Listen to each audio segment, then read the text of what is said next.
Good morning, everybody. Welcome to the seminar. Today, we are going to introduce two unique technologies. First one is the DNBSEQ T7. It's a high throughput and low cost sequencer. Second technology is Stereo-seq. This is a whole genome, spatial multiomics technologies at single cell resolution. Today, we introduce these two technologies. Next month, or in October, we are going to offer service for these unique technologies through TCGB. Let's start the first one, the DNBSEQ T7. I want to show you where we are today at TCGB and why we want DNBSEQ T7 here. You might already know is at TCGB, we have a Illumina MiSeq, Illumina NextSeq, Illumina NovaSeq 6000. And this month, we launched Illumina NovaSeq X Plus. This is all operational. You might notice from this list, you don't see High-throughput 3000 anymore, because this machine, Illumina has discontinued support for High-throughput 3000. High-throughput 3000 was a very popular people use for 1/50 sequence. Right now, we cannot offer 1/50. If you need 1/50 sequence for High-throughput, you have to pay for paired end sequence for single read sequence. This is a short read sequence. We also have a long read sequence technology that's an Oxford nanopore grid-on. And you might know this technology available. They can sequence up to 1 million base. Today, we introduce the DNBSEQ T7. T7 has some unique characters here. First is data quality is similar to NovaSeq 6000.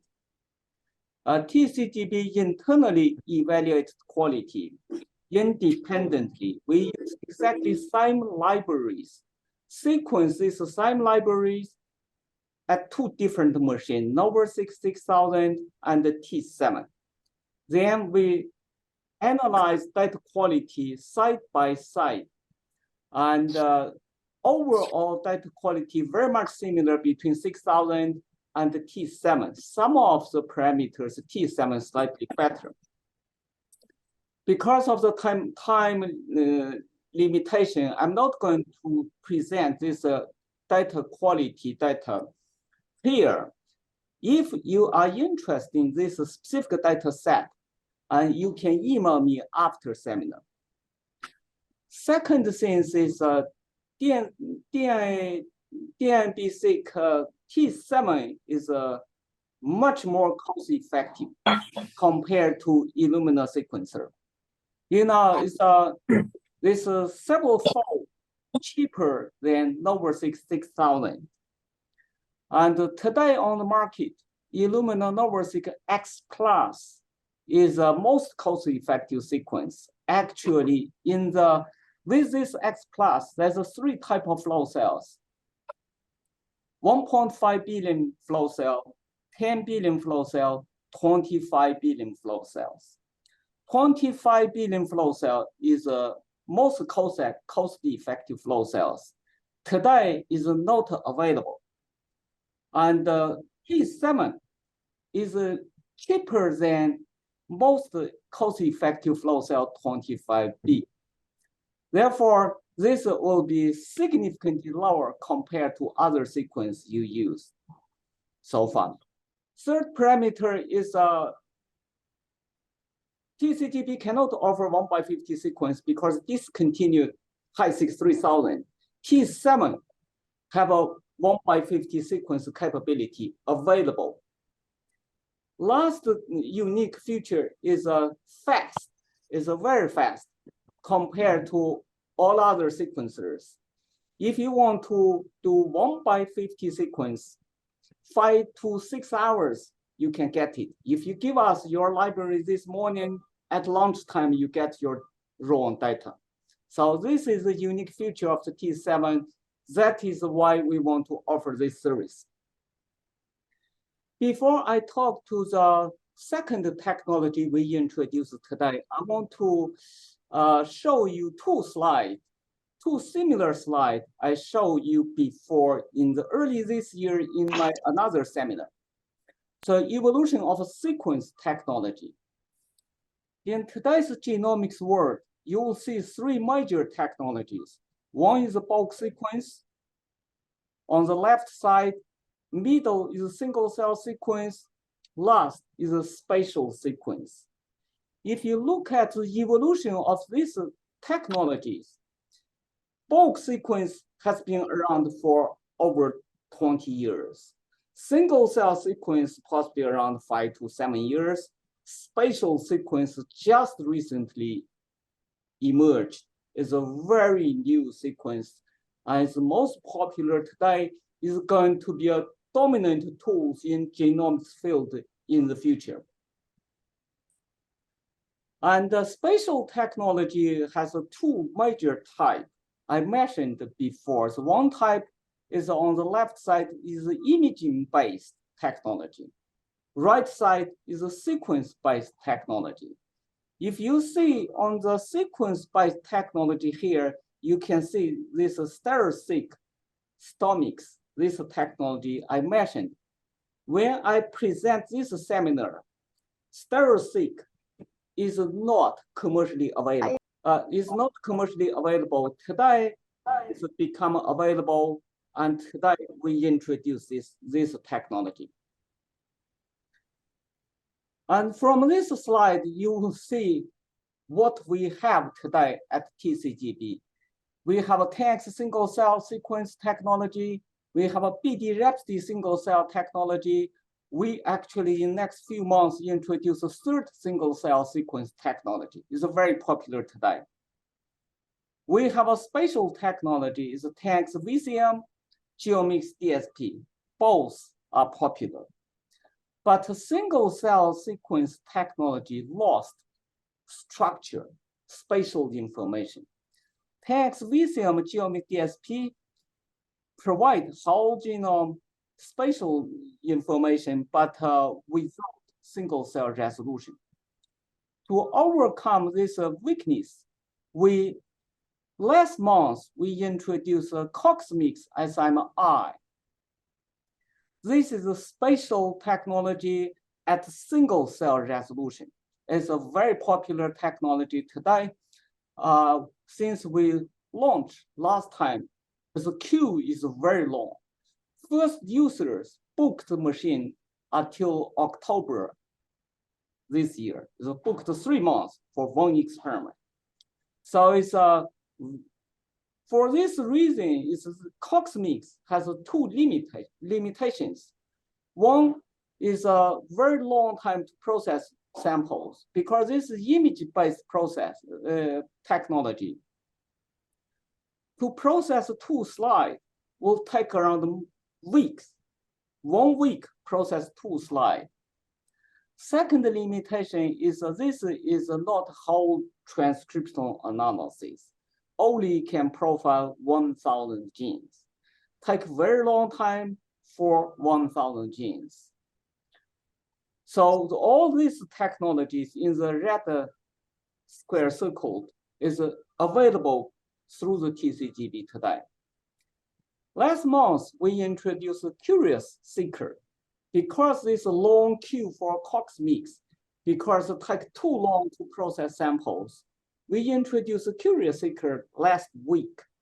This technology is a spatial whole transcriptional analysis at 10 micron resolution. 10 micron resolution is much better than 10x VCM. 10x VCM is 55 micron resolution. It's not single cell resolution. 10 micron is close to the single cell resolution, but not true single cell resolution.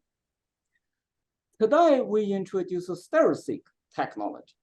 This is a spatial whole transcriptional analysis at true single cell resolution. because the spot size for Stereo-seq is a 0.2 micron compared to 10 micron for Curie-seq, for 55 micron for 10x VCM. And another significant advantage is the cost. Today, if you look at, if you are doing the spatial experiment, you already realize how expensive it is. If you look at our cost table, rate table, you will know how expensive because the reagent costs too much. Stereo-seq is a whole genome at 2 single-cell resolution and is the lowest price compared to currently commercial available spatial technology, including Curie-seq, CoxMix, 10x VCM, Genomics DSP. For these two very specific reasons, we'll offer this service likely later this month or early October. So if you are interested, you can plan your experiment now. Now I will pass to the Abel from Complete Genomics and their team to tell us more about T7 high-throughput cost-effective sequencer and the Stereo-seq whole genome transcription at single-cell resolution. Abel is yours. Excellent, thank you. Welcome everybody. My name is Abel Gutierrez. I am the Director of Sales for the West Coast team. And I wanted to kick off the talk today with what I've been hearing in the field over the past 5 months or so, over the 40 or 50 seminars, webinars, vendor shows, site visits to date that I've been a part of. It really does continue to bring a huge smile to my face when I speak to scientists that are on the bench as to how new technology can impact their lives. Now, I know we all want to be part of those projects that accelerate drug discovery or find new cures for diseases. But what I always tend to focus on is how new technology immediately impacts the lives of those that embrace these technologies early. I personally probably would not be here today in this capacity had it not been for past PIs that have had the pleasure of working for, that felt it their duty to invest in the staff, to develop their careers, to future-proof their skill sets by embracing these type of platform changes. I do believe that this type of mindset makes for happier scientists, which leads to more efficient scientists, which leads to faster discoveries that we're all looking to make today. Not to mention that these efficiencies could also provide for getting home a bit earlier, so you can spend a little more time with your loved ones, as they say from a past divorcee, happy wife, happy life, happy spouse, happy house. So that's kind of my spiel there on the small picture before we go into the big picture. So great, Abel. Thanks for the PSA. How do we get a hold of the technology? Well, that's why we're here today. And thanks to Dr. Lee and his core, we're doing all the heavy lifting to bring the system to campus. Soon after installation, Complete Genomics and the local team will be visiting UCLA very often over the next few months for office hours, training sessions, project planning sessions to really ensure that when your scientists are ready to go, they'll have the greatest chances for success in that first experiment that they run. So please be on the lookout for those dates that will be on campus. For now, feel free to ask any questions you may have about the platform and the technology. I'm now going to hand it over to Frank Huang, who is your original sales manager, who will kick off the meeting by introducing the platforms and to talk to you more about that big picture that we're all excited to hear about today. Followed by a deeper dive into one of the hottest assays hitting the market today with spatial biology with John Manuel and the STOmics team. So with that, handing it over to you now, Frank.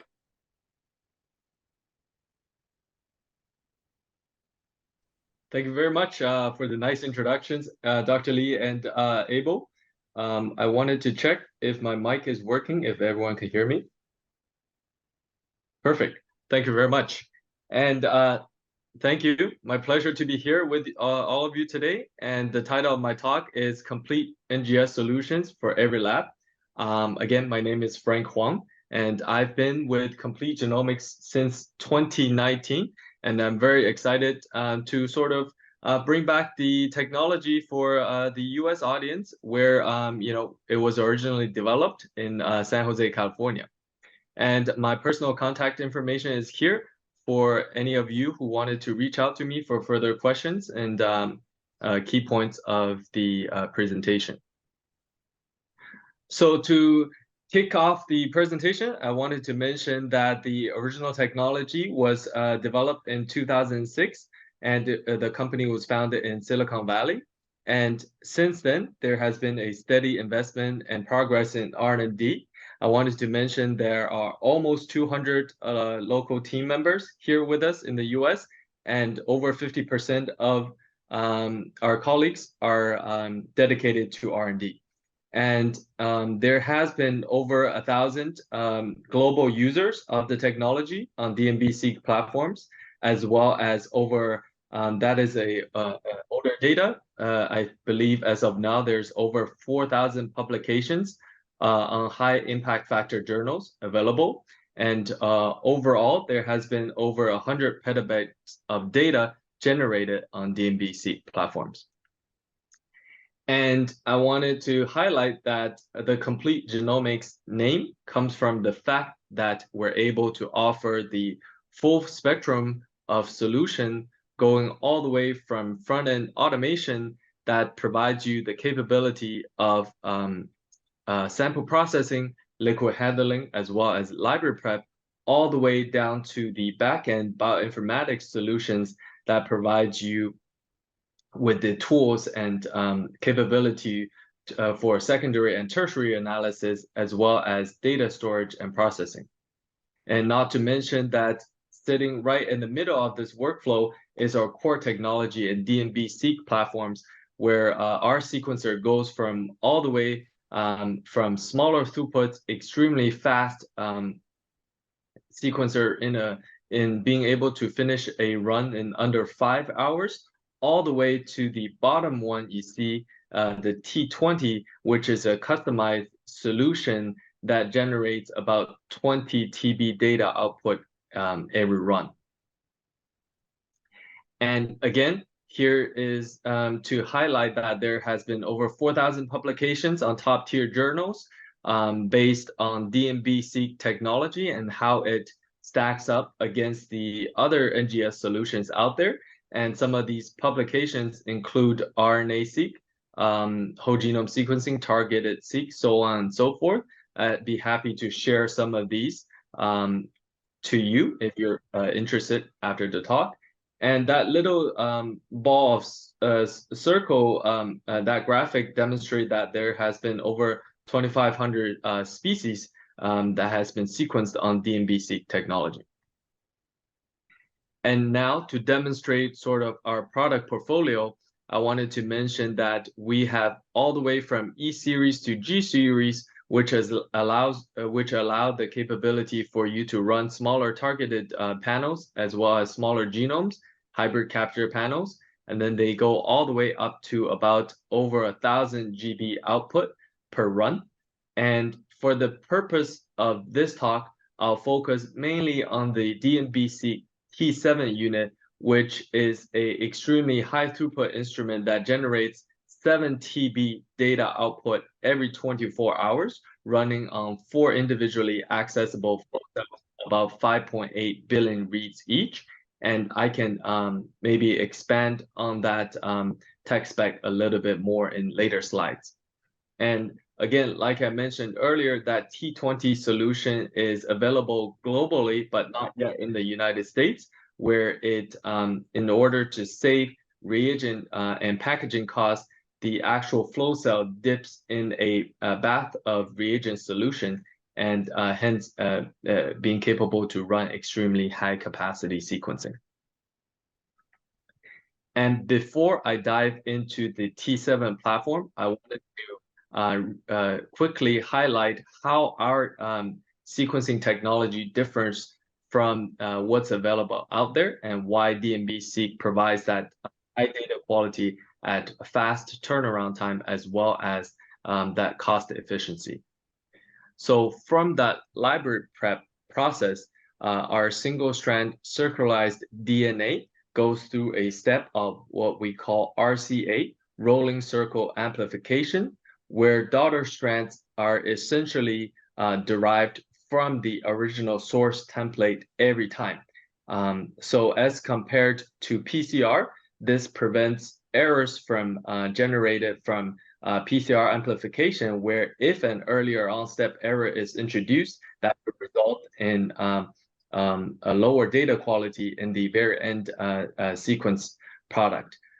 So this RCA step happens, and hence generating DNA nanoballs, what we call DNB, in the size of 300 to 500 copies. And then these DNA nanoballs fit nicely on a patterned arrayed flow cell by electrostatic force, and hence going forward for the CPAS sequencing on our platforms.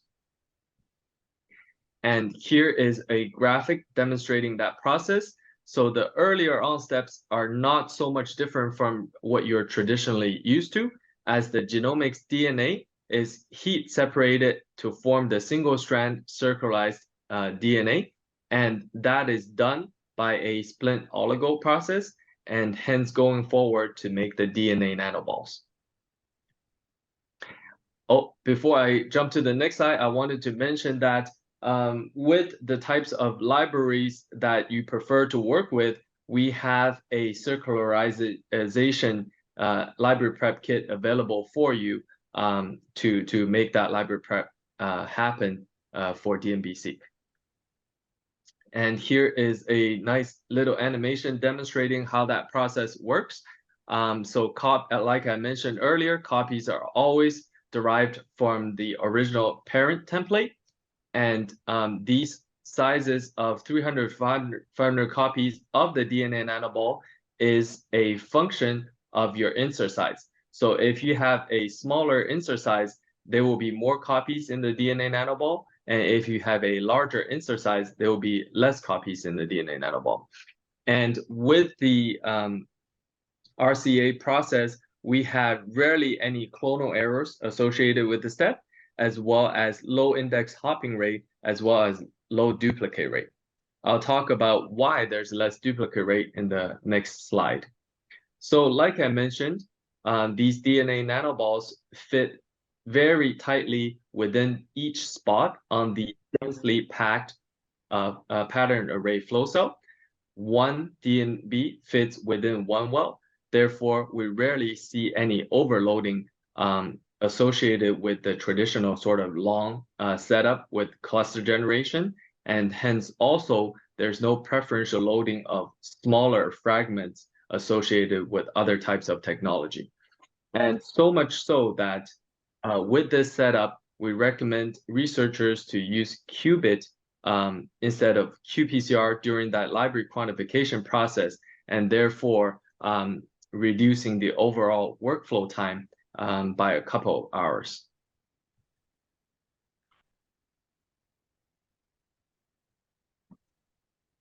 Excuse me. And so from after that library prep is done, DNBSEQ goes into the sequencing stage where the fluorescently labeled DNTPs are added into the mix. And as the laser light shines on it, the CCD camera captures the image and generates that base call. And I wanted to say the end product will be FASTQ formats, which is standard in the industry. If you prefer to work with your existing bioinformatics pipelines, we're able to help you seamlessly integrate that process. So now I wanted to really dive deeper into that T7 sequencer, which will be available very soon at TCGB. And I want to categorize our T7 as being extremely fast, very flexible, and versatile in terms of the applications it can support, as well as, most importantly, cost-effective as well.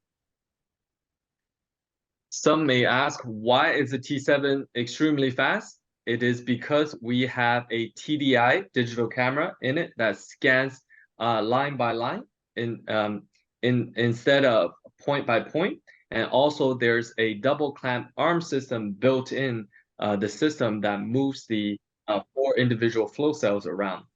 And to emphasize, the very unique feature of the T7 resides in that it's capable of running 4 individually accessible flow cells at the same time, where, for instance, you could start one pair end 150 run and start a complete different pair end 100 run at a separate time without interfering with the first run. And each flow cell guarantees you for 5.8 billion reads. So researchers don't have to wait for a large flow cell, for example, a 25 billion reads flow cell to be filled up before starting their run.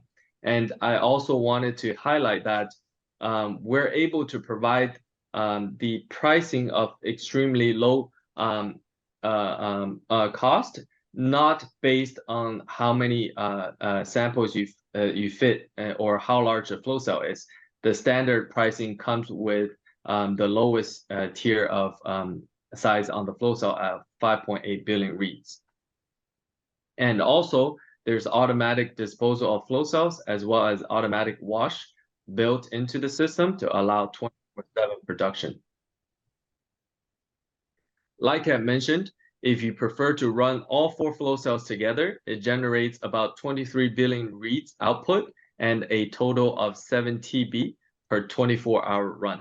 And this is what we think is industry-leading turnaround time in terms of the capacity. And currently, we're able to support single-end 50, pair-end 100, as well as pair-end 150 runs.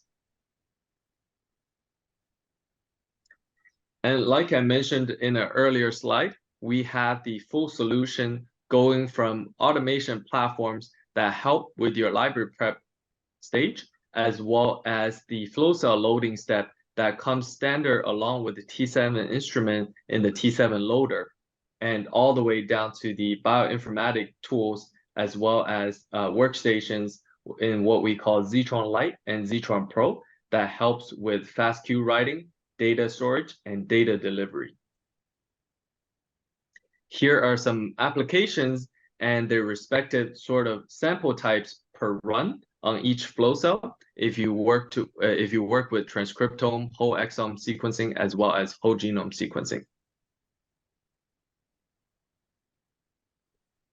And in terms of data generation, storage, as well as delivery, I wanted to quickly mention that the CAL files generated from the T7, which are very similar to if you are familiar with BCL files, they go on to be written in the FASTQ format on the Ztron Lite or Ztron Pro workstations, where later on, I wanted to mention that our instruments do not, for data security reasons, they do not have to be connected to a network. They can be offline within the step, and directly FASTQ files can be transferred to your local server, or there's option to deliver that data through AWS cloud-based methods. And quickly, the Ztron Lite workstation has about 35 TB data storage, and the Ztron Pro has much larger, I believe, 1,000 TB of storage. And being aware of time, I wanted to really stop here and answer any questions you may have, as well as extend a warm welcome for all of you to our demo lab within San Jose to take a look at the automation platform, as well as other sequencing platforms that I have not highlighted here in my talk. And with that, thank you very much for your time. All right, well, hi, everyone. My name is John Manuel. I'm the Director for Business Development for Spatial Genomics and Stereo-seq technology. I'm going to go off camera. I'm in the field, so what I want to do is conserve my bandwidth here. So I'm going to stop my video. Well, yeah, so I'm here as a business director for business development with Spatial Genomics and Stereo-seq. Thank you very much for joining us today and for your interest in spatial biology. We're going to take a look at some really unique and powerful capabilities and differentiators in terms of what Stereo-seq has to offer as a spatial transcriptomics solution. So we all know resolution matters, and Dr. Lee made some great highlights on specific points about this. And what Stereo-seq offers is what we refer to as Ultra HD resolution, right? Well beyond what is available today for sequencing and array-based spatial technologies. Stereo-seq provides whole transcriptome profiling capabilities and also the ability to identify single cells and their gene expression profiles down to actually a subcellular level, which I'll explain how. This is also an unparalleled FOV, field of view, which we also we'll cover in some upcoming slides. So let's get into it. And as we do, I do want to mention we have 2 to 3 of our scientific experts on the chat. So as questions do come up, feel free to please enter them into the chat. They'll be happy to jump in and answer those questions as I'm going through the presentation. All right, so let's start with this publication. This was featured on the cover of Cell in May of 2022. And this study focused on mouse embryo development. In this study, Stereo-seq technology enabled researchers to generate a mouse organogenesis spatiotemporal transcriptomic atlas with whole transcriptome data at a single-cell resolution. This was accomplished using the DNA nanoball patterned array technology, what Frank described just a moment ago, combined with RNA capture from overlying tissue sections, and both of these processes I'll explain in some upcoming slides. The researchers also leveraged that larger field of view, that FOV I was talking about, particularly in examining the embryo at later stages of development. As you see on the far right, they tend to get about 1.5 centimeters, so our chips are definitely capable of accommodating that. The brain data that they received, and before I dig into that, I do want to mention that this data here, this is a mirror of the data. It's not a complete coronal section, but what the brain data did demonstrate was 50,000, upwards of 50,000 segmented cells with an average of 1,900 UMI and 792 genes per cell. The embryonic data, what you see on that image on the right, we identified over 281,000 segmented cells with an average of 1,100 UMI and 529 genes per cell. So overall, 48 tissue types were identified and differentiated through different developmental stages. The generation of this atlas will now help enable in-depth discussions and investigations on longstanding questions concerning both normal and abnormal mammalian development. All right, so last fall, Stereo-seq was also covered in Science, and this was for the first spatial temporal atlas of the axolotl salamander bird. In this study, Stereo-seq technology, what it did was enable the authors to spatially resolve the single-cell transcriptome of the adult axolotl telencephalon.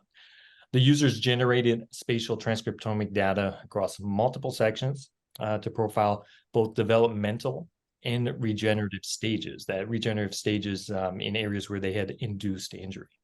The data, again, being at single-cell resolution, enabled the researchers to identify 33 cell types present during development, as well as 28 cell types that were involved in regeneration, including different types of ependymal glial cell subtypes and both excitatory and inhibitory neurons. So this really does speak to the power of Stereo-seq technology, especially in terms of combining that whole transcriptome profiling ability in addition to that single cell resolution and cell segmentation capabilities.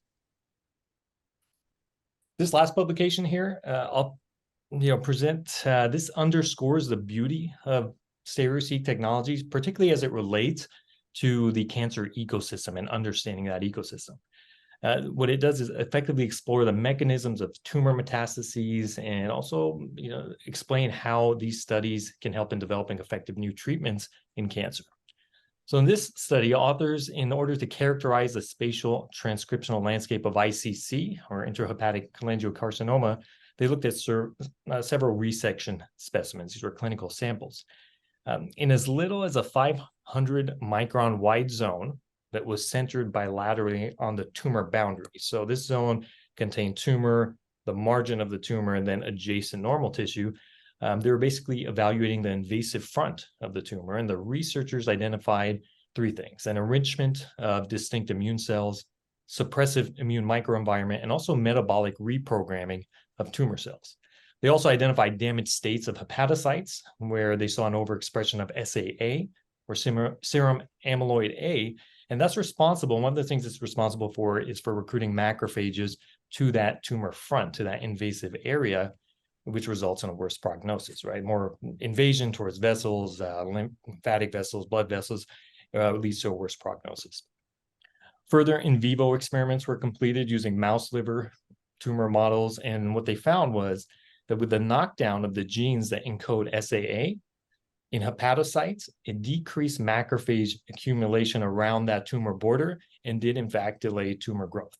So this study of course, provides impactful biological insights to comprehensively dissect and really interrogate that tumor microenvironments in that tumor ecosystem, and also facilitates the development of those novel therapeutic strategies.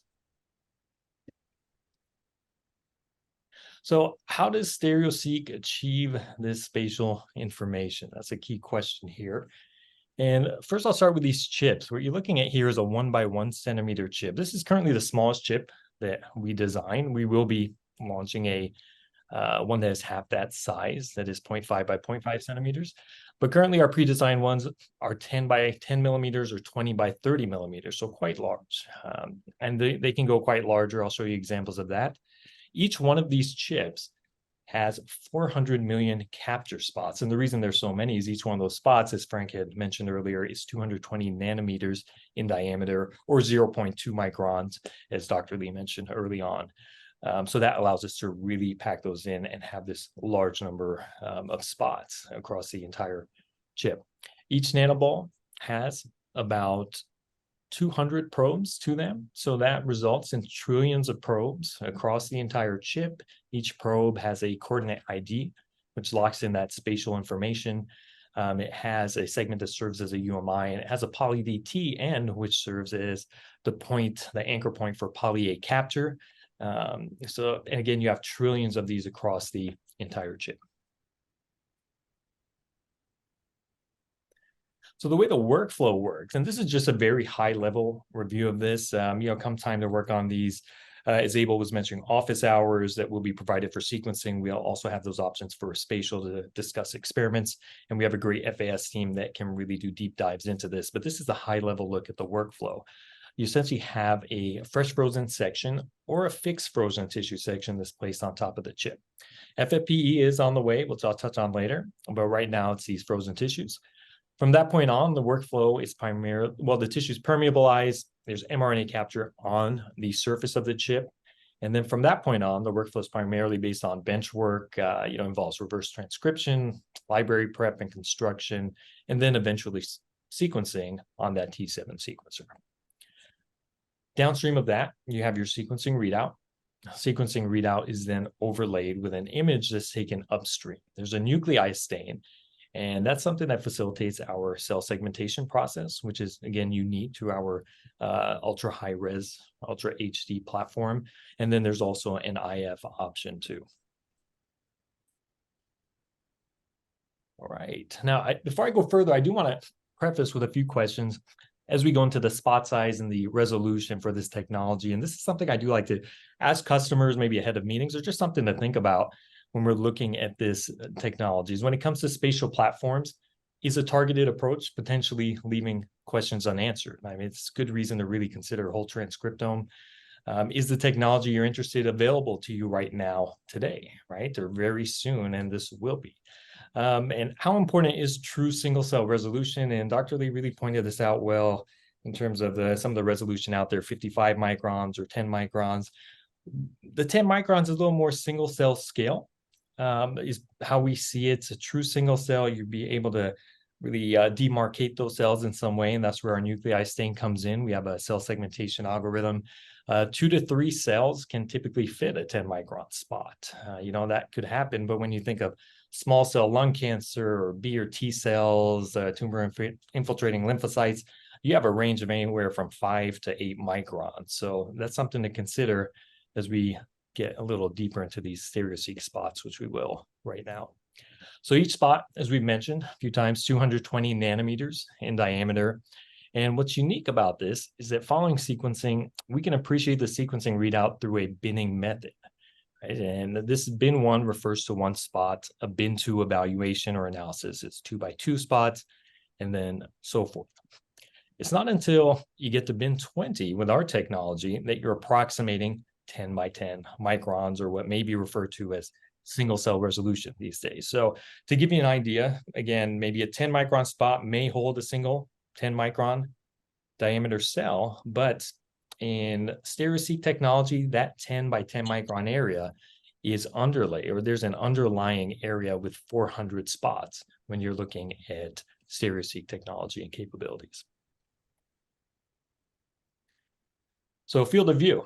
something I said I'd return to. Field of view, our base level chip right now is 1 by 1 centimeters. And I mentioned we'd have one about half the size. We also have a 2 by 3 centimeter, which is pre-designed. But as you can see, we can really customize these all the way up to 13.2 by 13.2 centimeters. This chip, of course, not drawn to scale, not shown to scale compared to others, but even this 7 by 7 chip, you can see accommodates half a macaque brain section here. So this is an area we're really unmatched in this field of view. This can be one large section, or it can be multiple smaller sections where analysis can be restricted to different tissue sections on each chip. All right, well, let's look at some of the applications here. One thing I do want to point out, right up front, this slide will be updated. There are multiple sample types. There are other organisms that are not represented here, but especially for sample types, we have multiple customers who have worked on tissues that are shown here, in addition to multiple additional ones they're working on today that have not been tested, but the data we're seeing on similar tissues, we're very happy with. But as you can see, one thing I will draw attention to is specific tissue types that are known to demonstrate challenges, especially in spatial technology, right? Either in sample prep and or RNA quality, for example, necrotic brain tumors, lymph nodes, cystic lesions, anything that's thick and fibrous, fatty infiltrated tissue, NASH liver, for example, pancreas also. We've successfully processed a number of challenging tissues, and that does speak to a lot of the technical expertise we have in-house in histology and pathology, which led us to be able to do this. And again, since it is direct poly-A capture, this is species agnostic, so that is why you see the benefits on the right, the column of the other organisms and specimen types we can work with. All right, so a little bit of additional capabilities. There's always the possibility to transcriptomically define regions of organs or even entire anatomical structures based on their size. Complementing current methods to redefine disease, current methods of pathology, to look at different pathologies and conditions. This type of analysis really complements current H&E stains, IF stains, and definitely IHC as well. And then gaining data in ontogenesis studies to make new impactful discoveries, as well as looking further into evolutionary trees of species to further examine development, as well as also looking at evolutionary components. So this is just a quick look at the kits that are in store for UCLA. As Dr. Lee was saying, this will be starting up soon in his core. This is what these kits consist of. Essentially, just high level, multiple slides, chips, reagents, and accessories, everything to prepare a sequenceable library is what will be part of this process. And we can always get in touch to talk experimental design. We work very closely with Dr. Lee in this process. And again, this will be captured in Dr. Lee's course in the coming weeks, we're hoping, and more news to follow on that. So here what we're looking at is our bioinformatics analysis pipeline. This allows you to take that data set and visualize it, overlay it with nuclei if you want to segment cells downstream. If you do want to take that nuclei stain upstream, you can do that. This is free to download. This allows analysis using using cell segmentation software and algorithms, as well as visualizing your different gene expression patterns and identifying cells. This is compatible with third-party applications such as Seurat also. All right, so what we're looking at here, this is our multiplex IF. We have two markers here, two antibodies applied here. We have CD45R, and then we're also using a stain for CD4. And then we have DAPI on the far left. This is the merged image that you see here. And this merged image, of course, allows you to detect specific proteins you may be interested in seeing. And you would still have, of course, this gene expression data that you have to the resolution that we offer, but then also be able to apply IF to the image upstream. This is available now on the same section that you are completing spatial transcriptomics on. Another option that we do have to appreciate that morphology in your tissue is to H&E stain that tissue on the same section that you're completing spatial on. So this is a nice way to identify the specific regions of interest, maybe the specific locations in the tissue that you're interested in working on. before you move further on. We do understand that true multi-omics is ideal off the same section, which is why we moved in this direction. Initially, we offered an adjacent section, which worked well. But again, we do understand that true multi-omics on the same section is ideal. And that's why we're continuing to move forward here. The last thing I did want to touch on, and this will be probably late Q4, we are anticipating a release for FFPE, and more details to come on that, but I just wanted to quickly mention that right now. We will release more details as we get them, and if you are interested, please reach out to us to let us know your interest in maybe some of the specimens or experiments you might be interested in discussing. All right, so for a quick summary, I just wanted to mention, Ultra HD, our resolution, 220 nanometer spots, very unique in the field. Whole transcriptome analysis, again, is this what you are after as opposed to a targeted approach? What does targeted approach potentially leaving behind? Do you really want whole transcriptome for ideal discovery? Something to think about. Single cell resolution combined with whole transcriptome, of course, very unique in the field right now. And then unmatched FOV, that field of view, as I mentioned, 1 by 1 centimeter up to, I think everyone remembers that macaque brain section, very large. And then even going beyond that up to 13 by 13 centimeters. So with that, I will close off here, and I will invite our technical team also to join in if there are any specific questions. We're happy to take some questions on this technology, and not just this, if there are any residual ones from any of the other talks as well.